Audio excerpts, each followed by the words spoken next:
Ladies and gentlemen, welcome to the Above the Bar podcast, where each week we belly up to the bar with a new guest, find out what they do, who they are, and what makes them great. So sit back, relax, and enjoy.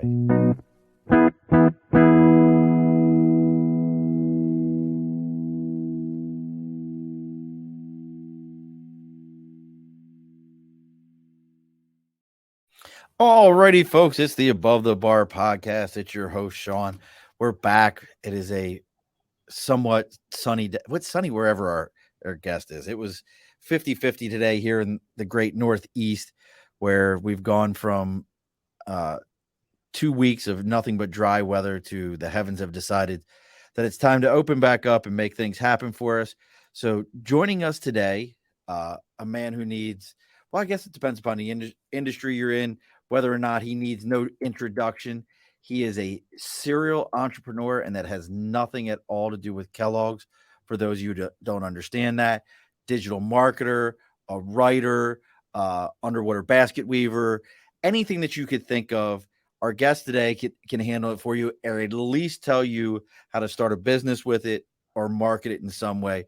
Joining us from parts unknown today, we have Mr. Steve Kahan. I meant to ask you, Stephen, do you spell it the same as Wrath of? Very close. There was a comedy show that I was at, and they realized that I was there, and the comedian went into a whole 5-minute routine of screaming Khan, so from Star Trek. So yes, it actually is spelled different, but pronounced the same. Gotcha. I thought about it as we were coming on. I was like, wonder if it's the same as Wrath of Khan, which is, are you a Trekkie at all? Yeah, absolutely. So, okay, got to ask this question then. Original Khan, the guy from Fantasy Island, can't think of his name right now, or Ricardo Montalban, or remake Khan, which is what's his name from Sherlock? Gosh, what the heck's his name? It's Benedict Cumberbatch. So I thought they were both great, but I'm going to go old school and go Ricardo. But I thought the new Khan was fantastic, and I thought that was actually one of the better Star Treks. And I'll tell you what makes Star Trek, okay, left turns already today, but what makes the Star Trek so great that I did not know until a friend of mine, Cliff, told me this, that all Star Trek, whether it's a book, movie, TV series, even the animated Below Decks, which is a little comedy like Simpsons kind of thing, do you know they're all considered as canon?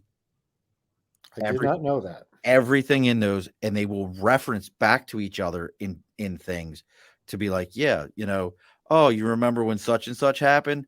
And it all kind of feeds back into each other. Very interesting one.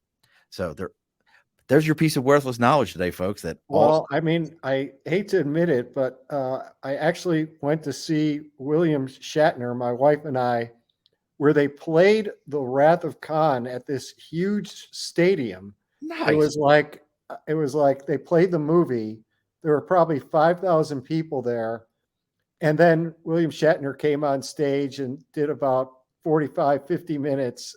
This was just probably about 6-7 months ago. It was pretty awesome. That is awesome. Well, that's definitely something we can talk about and would love to hear more. But let's get some house cleaning done. Let's get that going so we can talk about what Steve's got going on. As always, folks, over my right shoulder, it's the big board for Sticker and a Cause. If you've got something you're supporting, maybe you have your own business, maybe you've got a marketing firm of your own, maybe you've got your own podcast or a band. I don't care what it is. Reach out to me on Facebook, LinkedIn, YouTube, Twitter, Twitch, TikTok, Instagram, even our email. It's all the Above the Bar podcast. Reach out to me. Let me know what you got going on. I'll give you the address where to send the sticker to. You give me the sticker. I put it on the big board, and you get some free advertisement. That's Sticker and a Cause. Now, what state are you in, Steve? I'm in Sugar Land, Texas. Texas, where it's 9,000 degrees this week. It's been hot, and it will continue to stay hot.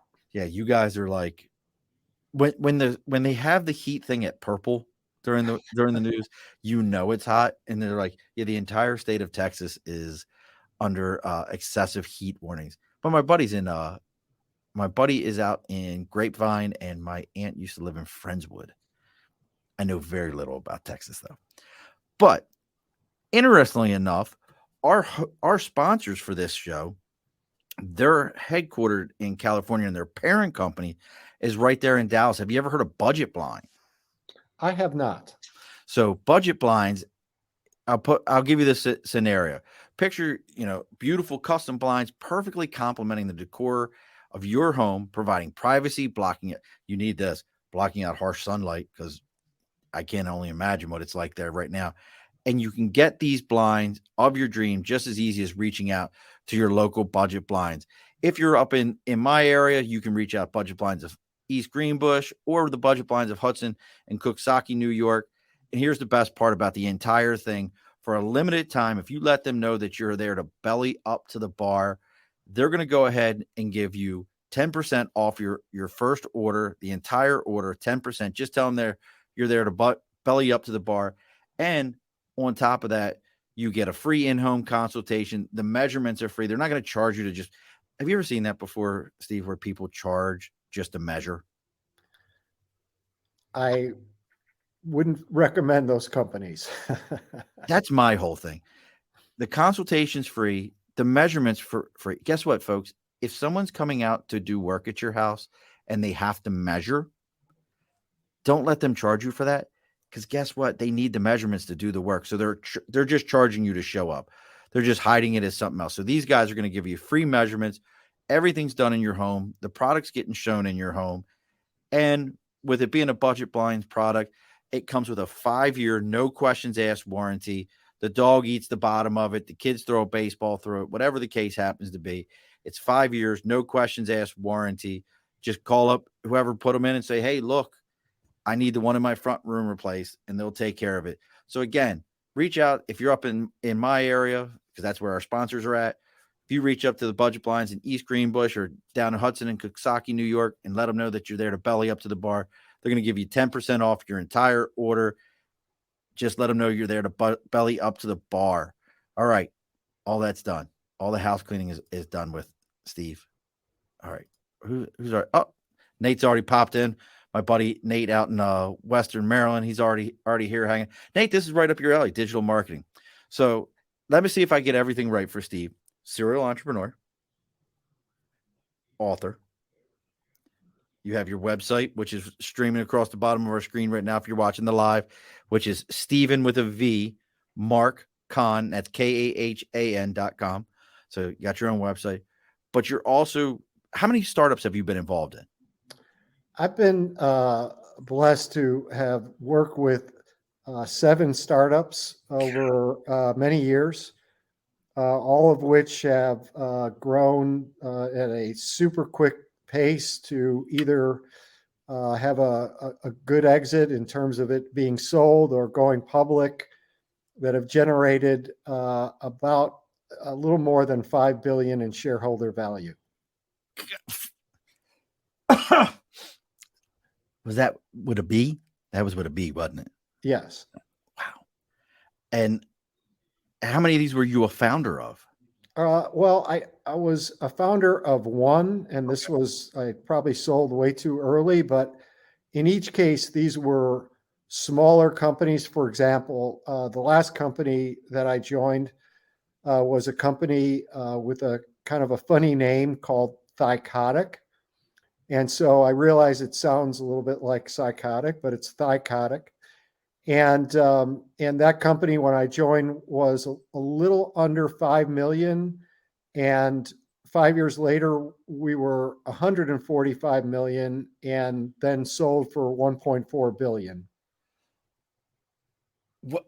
Please tell me they weren't making like Thigh Masters with a name like Thycotic. Like that's the first thing that came to mind to me was like Thigh Masters. Yeah, basically what it was a company focused on securing what's known as privileged passwords. Okay. So think of it this way. Everyone knows what a password is, but a privileged password is a password that exists throughout a organization's infrastructure. So operating systems, databases, applications, really everything in your infrastructure has a password.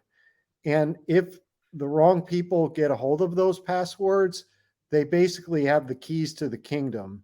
And so companies really struggled with really understanding how many passwords they have, managing them, securing them, and we help them to do that. That's that's wild. So Nate's already over here like, Steve, we need to talk after show because Steve Nate does some digital marketing stuff. So I want to start with, I think it makes perfect sense. I want to start with startups for a minute. So you've obviously have a great experience with this. And you heard me talking. We always do our pre-show on TikTok. And you heard me talking as we were closing up the TikTok about I'll be the first to admit that I've always been wary of startups. I have a very close friend who he has done very well with startups. He's been able to be involved in some medical startups that have all done well. And he'll tell you that when he first told me about it, I was like, dude, be careful. They're not well established. Because I've also watched people who get involved in these startups and they call themselves startups, but they're not series funded startups. They're like the guy who's got a garage and he's trying to remake the Apple computer out of wood. It's that guy.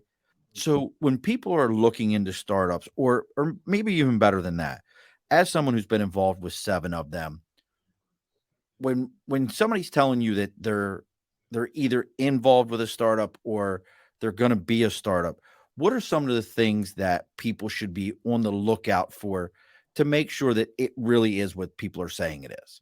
Yeah. So one of the things that I have learned over the years is most startups, when I think of a startup, first of all, just to define a startup, right? And so I think that if you look at the Small Business Administration, they'd give you some generic definition, which would be something along the lines of a business that has only been in business itself for under a year and is in the formative stages. And that vague definition doesn't really tell you anything.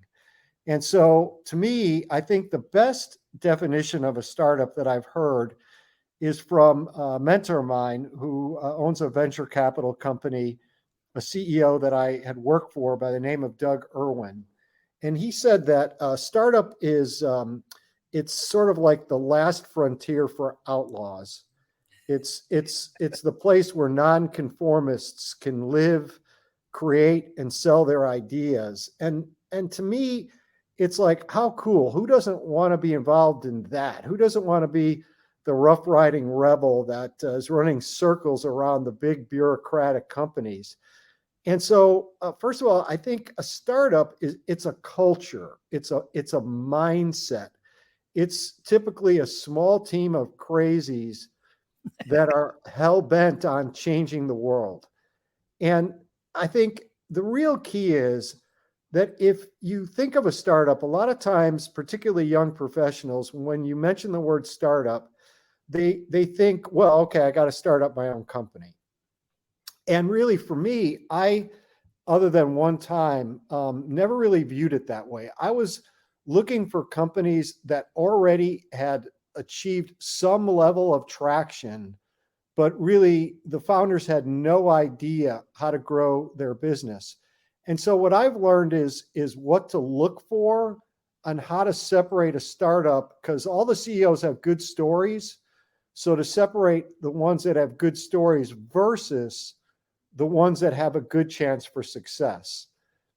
And so the criteria, at least that I've looked for first is quality people that share your values. And this is really often overlooked because in a small company, people reflect the company's culture. And if you don't think you could trust, respect, and admire the people that are involved in that startup, you need to move on. And so you really want to make sure that your own values align with the values of the small team and the people in it. And you can read what they post online. You can look into their backgrounds, right? it's not that hard to actually find out and do a little digging. I would agree. The second thing is I always look for a concept that fills a big market need.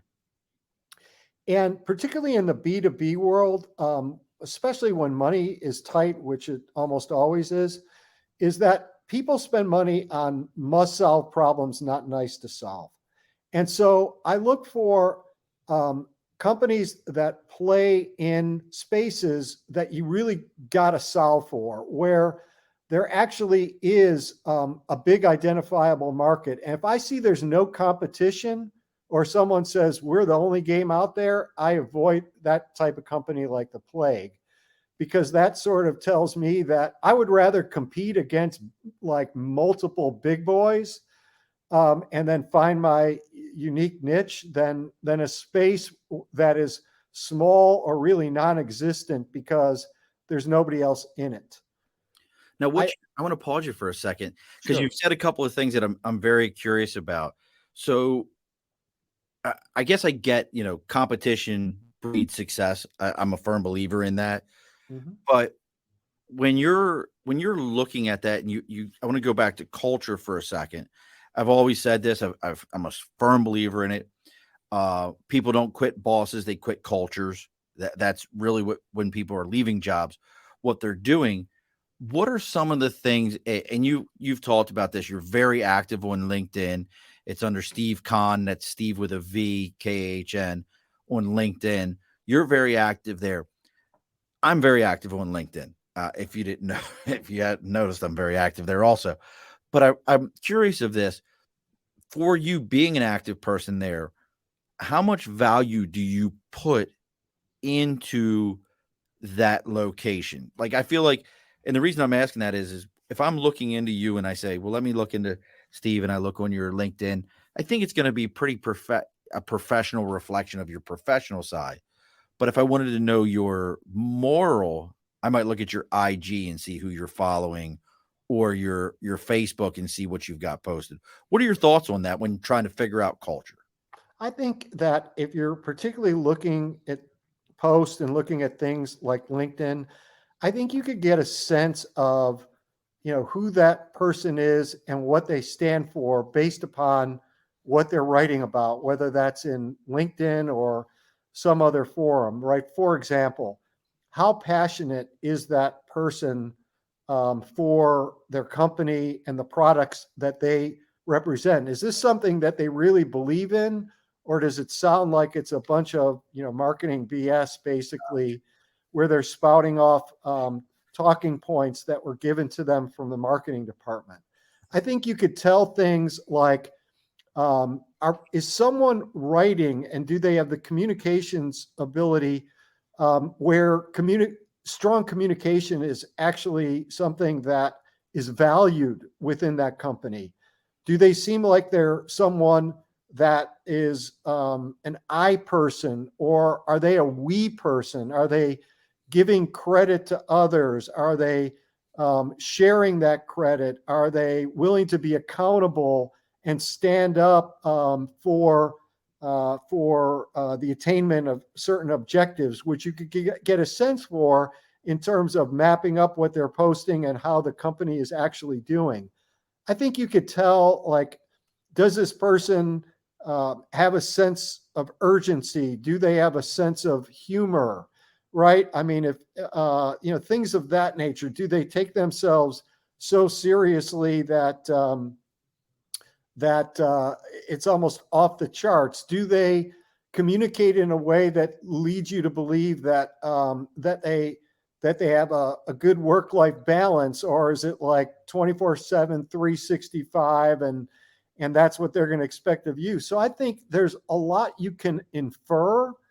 And then I would just add one other thing, is that if you're thinking about joining a company and you're following what folks are posting, sometimes I've also, reached out, or I've had people reach out to me in respectful ways, right? Where maybe they're looking to achieve the path that I've achieved, right? And so, a lot of people who have achieved some level of success also believe that they didn't get there on their own, and and and they want to pay it forward, right? And so, these people tend to be, if they're successful, they're probably pretty busy, right? So you may need to be persistent, but like, they'll often, for example, LinkedIn Messenger them, and in a respectful way ask for a little bit of their time.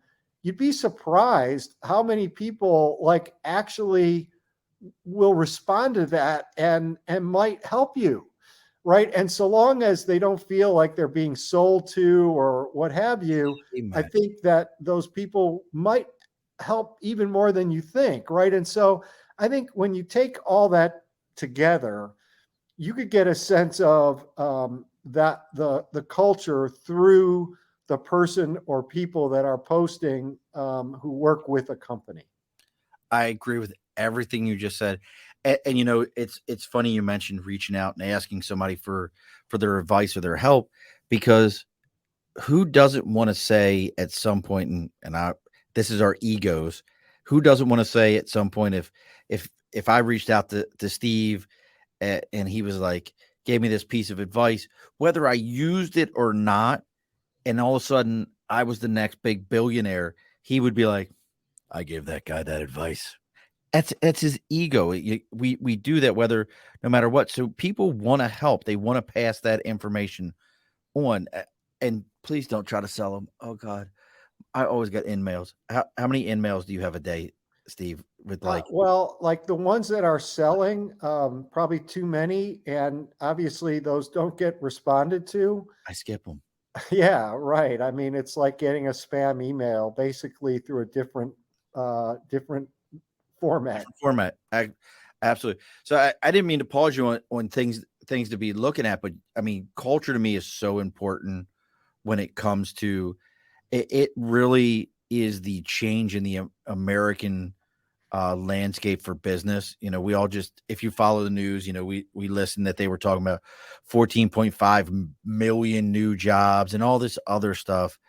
Oh, everybody wants to pat them. Everybody thinks they're the ones that created that. If you ask one side, well, we did it just now in 2 years. If you ask the other side, they'll tell you, well, it was our policies over the years that brought everything forward. Listen, you know who made those jobs? It was people like Steve and myself, who own small businesses, who were hiring the onesie, twosie, threesie, foursies, and just constantly growing because we got tired of the rat race. But we have to create cultures. So when you're, and I want to go back to looking at some of the things that people should be thinking about. And one of the things you said was you were only ever a founder once. And folks, if you don't know what a founder is, and Steve can correct me, that's the first 5 members of a startup, correct?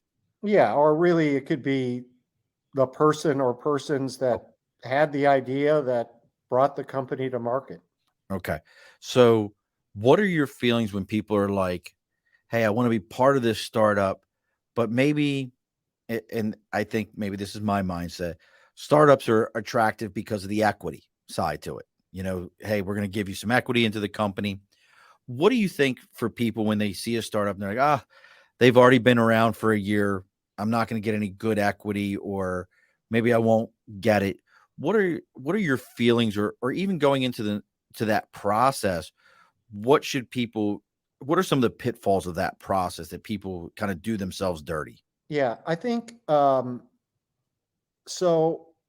First of all, you want to, again, pick a startup that you believe has a good chance for success, and it's some of the things we talked about. It's having a product you believe in, but it's also joining a company that has enough runway to actually get off the ground, right? And so, that means that there's enough funding that the company has a chance, right? And so, and how do you know that? Like, ask, right? And so, a lot of people don't do that. They're concerned about what they feel is appropriate that they can ask, and certainly, that question is, I think anybody could and should ask. And so, if you pick a startup that you believe has a chance, I believe equity is key. And let me tell you why I feel that way.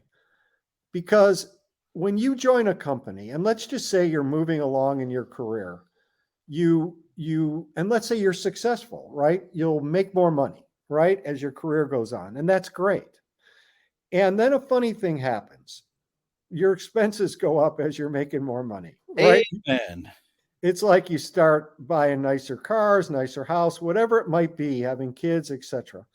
And so, like, it's really hard to get ahead on base salary and bonus, really hard.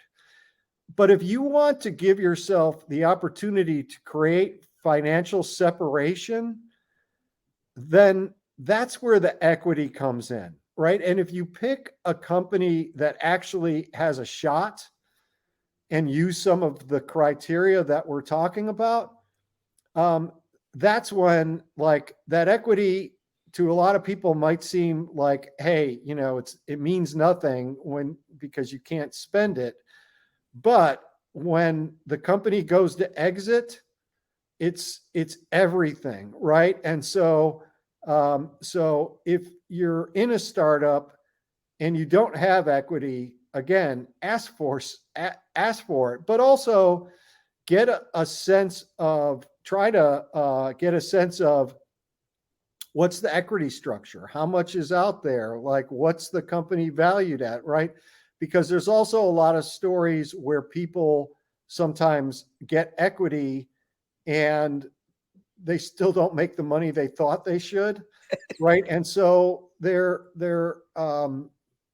you want to check into that. And by the way, that also is why it's good to get in early, right? So if you get in early, you get in when that equity is, like, oftentimes just crazy cheap, right? And so, but as the company, you go through, like when I joined that last company, Thycotic, when the company it was just about 5 million, but then when it was 145 million, that there's a big difference Oh yeah. in what each share is worth. That's one of those ones where I'm like, why didn't you call me, Steve? Like you could call me. They needed they needed a recruiter. I was recruiting back in them days. I could have come on. So, so those are the things that we should be, those are the positives to me. Those are the things where you can really, and I think there's a lot of benefits to startups. And there is nothing cooler in my mind from a corporate business standpoint. If you were one of the people that, was there when Bill Gates or Steve Jobs or, anybody along those lines was, put the key in the door that first time and turned on the lights, and you could say, I was there. That is a story. It's like you said, CEOs have stories. That's a great story to tell. The other side to it is what are some of the things that we should be mindful of when looking at these companies? And what I mean is it to me, it's like, hey, if your CFO is also going around and dumping the trash, um, and I don't mean that in like, hey, he's just a really clean person. It's like, hey, we can't afford a cleaning staff, so I need you to also drop. Like, what are some of the pitfalls that people should be aware of out there when people are calling themselves a startup? Yeah, I'll tell you what I actually think is the biggest one, right? So, certainly asking questions about the runway that the company has, what its revenues currently are, how many customers it has, how has the pipeline grown, like just different things that is the company burning money? If so, how much, right? Just things that would give you a sense of how is the company being run, right? And what's the financial shape of the company? And is this company like uber aggressive? Is it running its business in a cash efficient manner, right? And you might not be able to tell everything, but you could get a sense.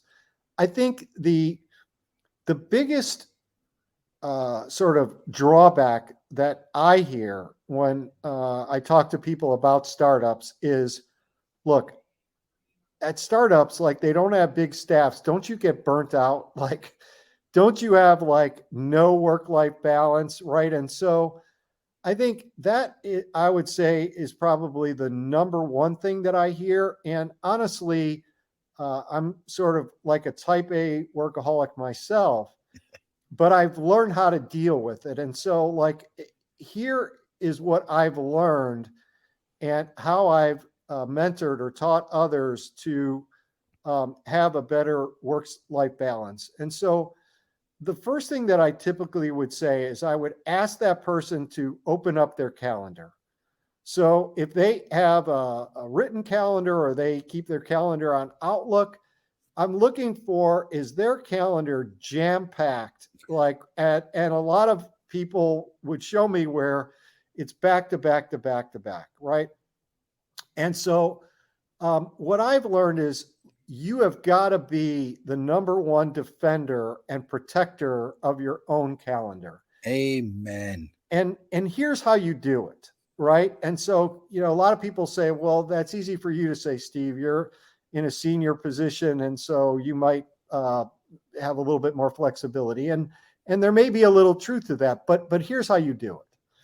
So what I've learned is, and I kind of view it almost not work-life balance. I don't like that term. I like work-life harmony better, because there's always going to be times where you're going to have to work a little bit more because that's just what the situation is. And so what I do is I ask people to start booking meetings for themselves and blocking out times in their own calendar 2 weeks in advance.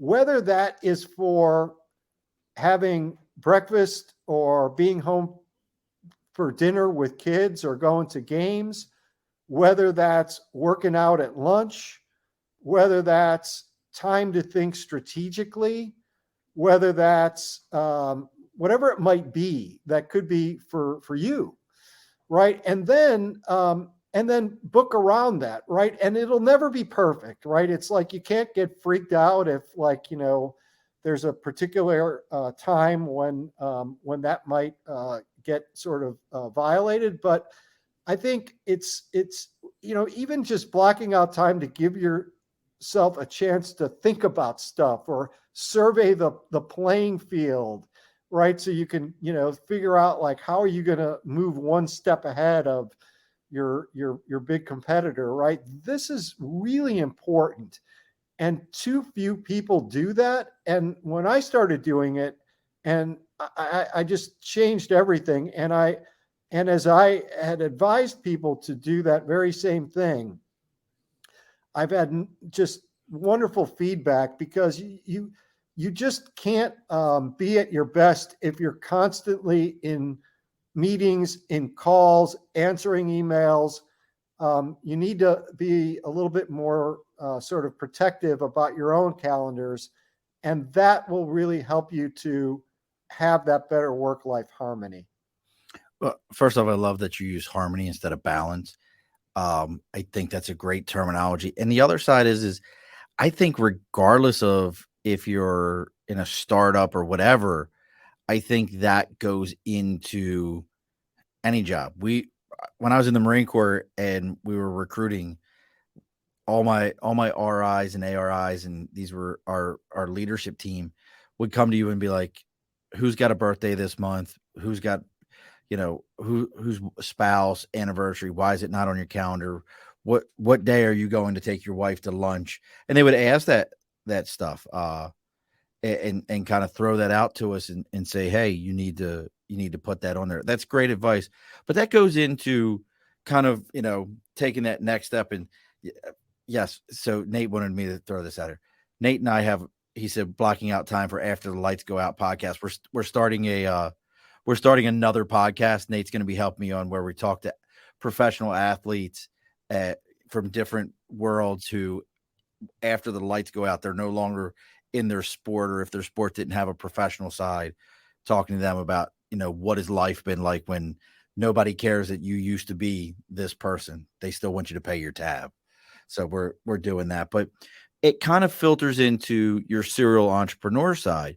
Now, when I hear the term serial entrepreneur, I think of somebody who's, and I want to get your vibe to this, somebody who's starting businesses, getting them up and running, maybe that 3 year to 5 year mark, selling it off, grabbing another one, doing it again, because you like you like the start, like you're already in startups, you like the feeling of building something that wasn't there. Would you agree with that? Yeah, I think it's if you have a strong entrepreneurial spirit and you love building, if it's you're a builder, you're a hunter, you're not a farmer. Right. I'm that guy that I love to get things going, but I don't want to do it for 10 years. I don't want to, I don't, I'm not looking to camp out here. I want to get it going, get it started, hand it off to somebody else and let me go do the new thing. Hand it to somebody else and let me go do the new thing. So I love the fact that you're a serial entrepreneur, and that feeds into your digital marketing side too, though. Because today I really want to get your vibe. I'm going to tell you, Steve, besides the startup stuff, this was the thing that I'm very passionate about: digital marketing and marketing. If you didn't notice, every day at the same time, a post went out about you being on the show. I have that set up. I have my own business that every day on multiple channels, there's going to be a post from my Google business profiles to social media profiles just to keep me in front of people's eyes.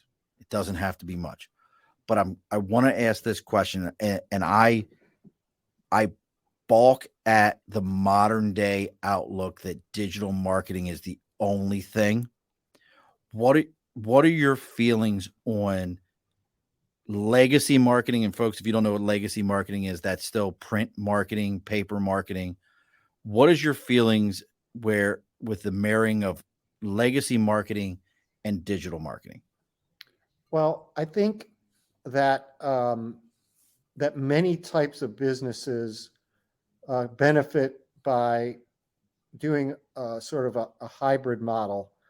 Um, and let me sort of put it in this context, though, right? So, particularly in the B2B world, this is some research that's been done where there was an analyst firm by the name of Gartner Group that they found that B2B buyers spend only 17% when they're in their buyer's journey in sales meetings, right? And that 62% of those buyers develop selection criteria for finalizing a decision based on digital content. Oh, really?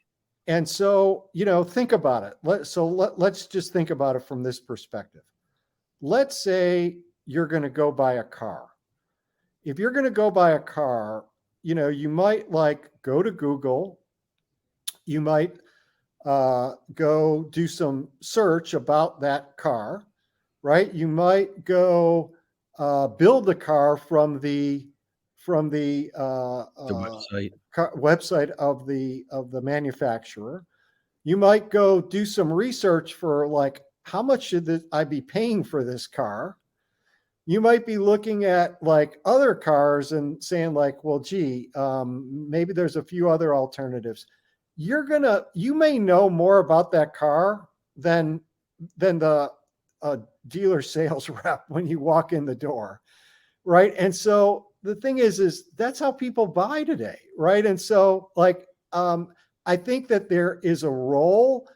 What it comes down to is you really have to understand your buyer, right? And you have to understand the full context of that buyer's world. What are the challenges that those buyers have? Where do they hang out? Whether that is online or whether that is going to certain shows, or how do you get in front of them, right?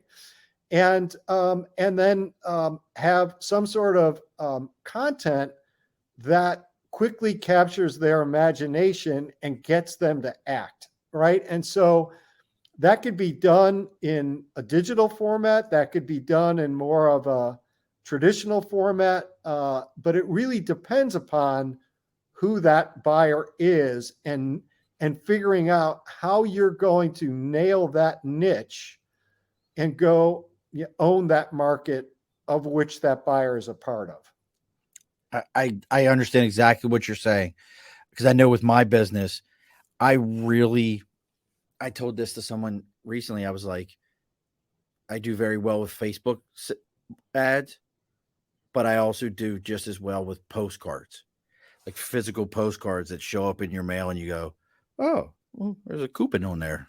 I do very well. What's your feelings for a digital marketing? And I did this for my business after a friend of mine who does digital marketing. She's in Texas also. Look at that. Everybody's in Texas. Jessica told me to do it, and she asked this question, and I really had no answer. She goes, "What's your avatar look like?" And I'm like, "What?" And I'm thinking like Facebook avatar. I'm like, I don't know. I never made one. And she was talking about my marketing avatar. What are your feelings on people that either do or don't have those? Like I have one. I never named mine. Maybe I'm wrong. I didn't name my avatar, but what's your thoughts on really taking the time to dive into that avatar piece? I think it depends how critical it is important to your brand, right? And so, if it helps people, for example, to know you, right, or to help you to differentiate, like I'm all for it. I think that the big what I found at the end of the day is that if you really understand your target buyer, the one thing that you need to do, whether you're digital marketing or marketing in some other way, is to have great content, right? Because it's that content that gets people to better understand the value of your differentiation and ultimately respond, whether that's entering into your pipeline or buying, right? And so what you need is having great content at all sort of stages of a buyer's journey, depending on how big the sort of that journey is. Maybe it's quick, immediate, they buy something, right? But if it's a longer sales cycle, a little bit more complex, even a couple weeks to months, right? You've got to have content that helps educate buyers, that helps them to when they're in the consideration phase or thinking about solutions, that helps them to really evaluate your solution depending on how complex the product or service it is that you're selling, and then even content as they become customers. And if you have a gap in content across any of those stages in the buyer's journey, nothing will zap the velocity out of a high velocity model than not having good content across those various stages of where buyers are at in their buying journey. Now, when you say good content, so uh, for that digital marketing piece, is it what's more valuable? Is it every post that or whatever you're using? And I definitely, Nate, I'm going to get your question because that's been something that my wife has an entire idea about. My wife actually uh, wants a system that would go on the cars. Listen to this one. You ready for this one? What's the I can't think of the Tom Cruise movie, Minority Report. Minority Report. If you ever saw that, where they read your eyes and then they send you ads on billboards that are specific to you based on reading your eyes.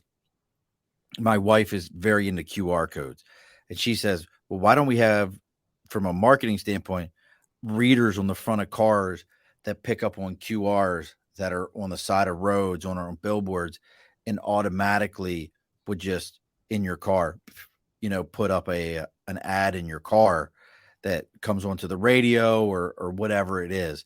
So I'm with you on that, Nate. That's a whole thing. But back to your thing about good content, what's better? A post that I put out today, and for whatever reason, it goes viral and everybody loves it. Or what's up, Eric? Or a consistently posting. Do you understand what I'm saying? Like making sure that I'm constantly in front of my people with the same message, or having a dynamic message that maybe they only see once in a while. What's more valuable? Well, I think um, being consistent, but it has to be based on having a great, strong message. Let me give you an example. So if you look at the last company that I was at, that I mentioned that funny name called Thycotic, and when I talked about that, that understanding the full context of the buyer's world, right? So I did what a lot of people don't do enough of, right, as a marketing leader, which is I spent a lot of time with customers. A lot of marketers sort of are in their ivory tower, right? And so I would try to understand the full context of their world. In our case, we were selling to IT admins, right? And these IT admins were responsible for securing the infrastructures for which they were administering. And so when it came down to those privileged passwords that I mentioned, I would ask the IT admins, I would say, well, gee, so how many of these privileged passwords do you have? And like 100% of them said, we have no idea. Right. And so, and it's not surprising because they have typically complex systems at cloud, on premise, etc. And so we had in our paid for tool a feature that would discover those privileged passwords. And so I said, you know what? We're going to give that away for free. And then we're going to give them a beautiful report that would tell them, here's what you've got. Here's the risks associated with that. And if you wanted to solve for it manually, here's what you would do. And this was hugely valuable, right? Because they had no idea. I love it. Right. And so then that would lead into things. For example, we would say, well, we would see what they had, and then we would ask them to answer a few questions around sort of the overall risk that they had, and we would give them a grade like they were in university, A through F. Love it. And then because we collected information about their industry, geography, um, the size of their business, we could then send them a report the very next day, which got them in the habit of opening our emails, by the way, of how they compared versus their peers. And everybody wants to know how you stack up versus your peers. So it started with understanding the buyers, having great content like the type of stuff that I mentioned, and all this fed social media. We trained our sales reps to follow up in a consultative way, like saying, well, gee, so what grade did you get? Where did you do well? Where didn't you do well? Right. And so this, then we would market it in both an online, digital and non-digital world, and we could do it in a repetitive way and into the various channels that our buyers hung out. So it started with understanding those customers, producing great content that we knew would be great. That's awesome. Right. And then merchandising it throughout the various channels to them in a way that got them to respond. And we got tremendous amount of leads, pipeline, and revenue. And this free tool, it's now 7 years after we launched it, is still being used by the company that ultimately purchased us to this day, right? So great content has long shelf life. That's amazing. And folks, we got to get ready to close the bar up here soon, but I love that. So, I mean, and you just kind of opened my eyes up to something. If you're still out there listening, here you go. There's a tool for you in staffing. Provide a free tool that shows people why their staffing is failing if they hit certain matrices, and then they can come back to you guys and actually make something. And I just wanted to there was a question on the QR codes. I mean, if a business hasn't started using QR codes, it's time to start, right? And so, and whether you're using that online or even say you go to a trade show, like, a lot of people, they don't want to talk to someone, so they won't come up to you no matter what tchotchkes you have, but they'll put their phone on and grab a picture of that Yes. QR code, right? And so have it linked to a great website, and you're off and running. Look, my business, Stephen, I still use old school signs. Put a sign in the ground. I go see a customer. They say, yes, we're going to purchase. I ask, can I put a sign in your yard? You have no idea how valuable it is. But my sign has a QR code on it that if somebody scanned it, it would go right to me and they can schedule an appointment. They don't have to call me. They can schedule it right there through my QR code. I do that absolutely. And Nate, because this is important. This is an important question. Nate always has the most important question. So you said was it five? It was five startups that seven startups, Yes. that you've been involved with. All of them, sold to PEs or went or on the market. Nate's question is very important. So, what was your celebratory meal from any of those? Do you have a go-to? Do you have a Uh, go-to like this is the celebratory meal for these? it usually was celebratory cocktails, and then if the meal came in, Well, we know. I know that it's a Carlsberg. I know it's a Carlsberg. We got that, and we even have that yes. on our screen. If you look at the bottom of the bar screen, we have a Carlsberg, Heineken, and Harp. And if you know what a real black and tan is, which is questionable if you're from PA, you would call black and tan is from Yingling Brewery has their own, but you don't have a celebratory meal like it's not like Well, I Chris I or mean, something. gosh, I mean, some good Italian food is always a sucker for that. So Yeah, you there have you a go. favorite dish? I love ossobuco. I'm a big ossobuco guy. Yeah, yeah. I mean, there's like I pretty much I veal parmesan well made. I'll never turn down.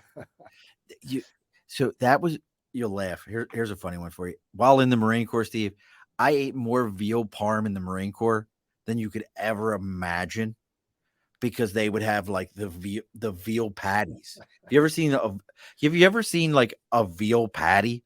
Like everybody else is like veal, this is very expensive. This is a very nice cut of meat. In the Marine Corps, you would get like a veal patty with a like a dollop of sauce and a piece of like provolone, like sliced provolone thrown over top of it, like it's veal parm. Like, congratulations. Hey, not bad, not bad. Yeah, yeah, yeah. That or maybe a good New York strip, and I'm good to go. You were a man after my own heart because you said New York strip. You didn't say filet. I like New York strip. I need that fat back on it. I need that flavor that goes with it. Man after my own heart. And I appreciate that. So, in all these different things, and this is kind of, I'm going to put you a little bit on the spot here, Steve. You know, we've got startups, we've got digital marketing. We talked a little bit about entrepreneurial things. I believe in the entrepreneurial spirit. I think everybody has an idea that they think is great, whether they've ever executed it or not. But do you have any advice to people? And listen to me. And when I say this, I hope it makes sense. I don't think everyone's cut out to be an entrepreneur. I don't.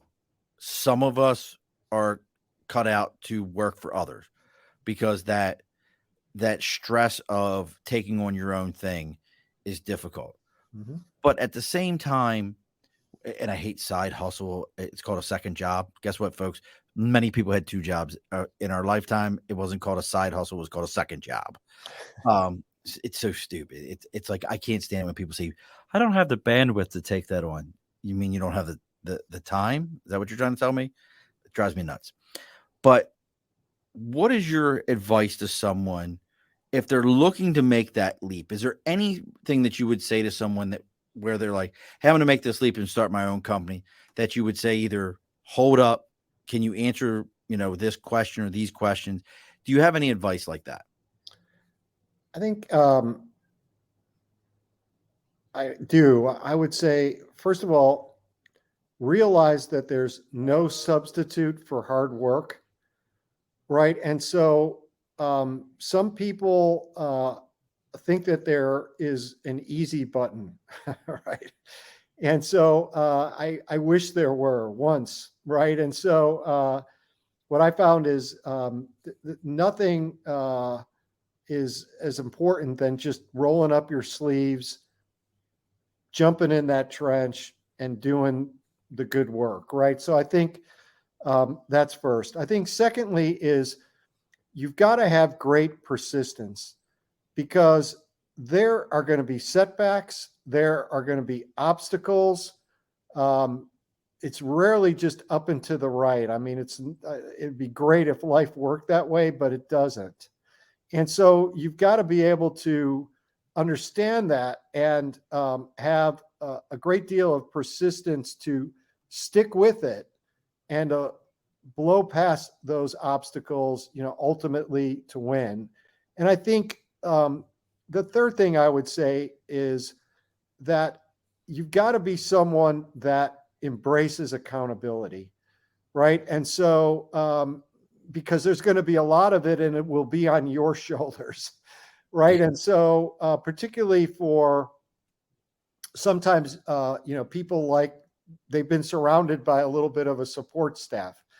You might not have that in that smaller company, particularly at the beginning. And so you've got to be willing to do it all, right? And no matter what that is, in the early days of the Thycotic, for example, I mean, there was no work that was too big or too small. I mean, if it had to get done, I had to roll up my sleeves and do it. And I think if you have those characteristics as attributes, and that you are also positive by nature, meaning at least that that you have a smile on your face, you're enjoying what you're doing, that if you accomplish a goal, that you celebrate it, have some fun, like it's business, it's work, but like enjoy it, right? Enjoy that process. You put all that together, and I think you have some of the foundations to set yourself up for success. I think that's phenomenal advice. And look, folks, you can find Steven on LinkedIn, as he said earlier. That's his most active location. It's at Steve Kahan, or Stephen Kahan there. No, it's Steve Kahan there. Gosh, I can't get my head together. And that's with a V. So STEVE, and Kahan is KAHAN. You'll see him. If you're wondering, his profile picture is with a very beautiful young lady. I'm not sure who that is, but I have a guess about who that could be. But Well, there's a that would beautiful. be my wife of over 32 years. Oh, look at that! Had this beautiful young lady on his arm. I was going to ask him all about that, but I always got to be appropriate. But and also, look, you have, if you want to reach out to him, also you can go to Stephen, STEVEN, Mark MARK Kahan, KAHAN.com. That's where Stephen's book's at. You can get a hold of that. You can reach out to him there. His social media links are going to be on there. All those different elements are going to be on there for you to reach out and see what's going on, what's happening with Stephen. As always, folks, I appreciate you coming on. If you're finding me through Stephen, all I ask of you is please take a moment, go on to whatever your social media that you found us on, or even better, go on to Spotify, go on to Apple Podcasts, give us that 5-star rating, write a comment about what you thought about this show. I know that sounds cliche. I know you've watched your kids watching shows or grandkids, and you're like, yeah, we got it. Follow, like, subscribe, all that stuff. It may sound cliche, but back to digital marketing for a moment. That is how the algorithms work. That is how this information is found. That is how we are found. That is how people know that we exist. So it all feeds into digital marketing. It's all the same elements. So look, if you're enjoying this, if you find this interesting, please take a moment, go and do that for us. Give a like, follow, and share, and subscribe.